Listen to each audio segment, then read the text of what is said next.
In today's video, I'm going to teach you how to add a card on AliExpress. By the end, you'll have your card saved securely so checkout is faster and easier every time you shop. Start by opening your preferred web browser. In the search bar, type AliExpress and press Enter. On the results page, look for the official AliExpress website. Check that the link points to the aliexpress.com domain and that you see the secure padlock icon in your browser's address bar. This helps ensure you're on the legitimate site and not a lookalike page. Click the correct link to open the AliExpress homepage. Once the site loads, move your mouse to the top right corner and hover over the account area. A small menu or prompt will appear. Click the Sign In button to proceed. If you're already signed in, you can continue, but otherwise, enter your login details and complete any security checks required by the site.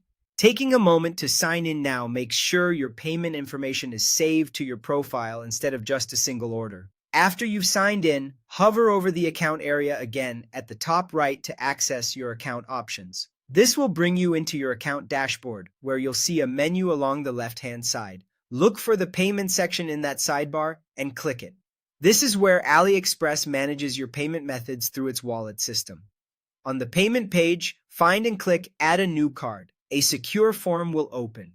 Carefully enter your card number, the expiration date, and the security code from the back of your card. Type the cardholder's name exactly as it appears on the card. Then, provide the billing address associated with that card. Make sure the street address, city, postal, or zip code, and country match what your bank has on file. Small mismatches can cause the card to be declined during checkout, so accuracy matters here. When everything looks correct, click Save to securely link the card to your AliExpress wallet profile. You may briefly see a verification prompt or a small authorization hold from your bank. This is normal and typically disappears automatically. After saving, you should see your new card listed among your payment methods, ready to use at checkout. If you ever need to update or remove it, you can return to this same payment page and manage your saved methods. That's it. You've successfully added a card on AliExpress. Thanks for watching and happy shopping.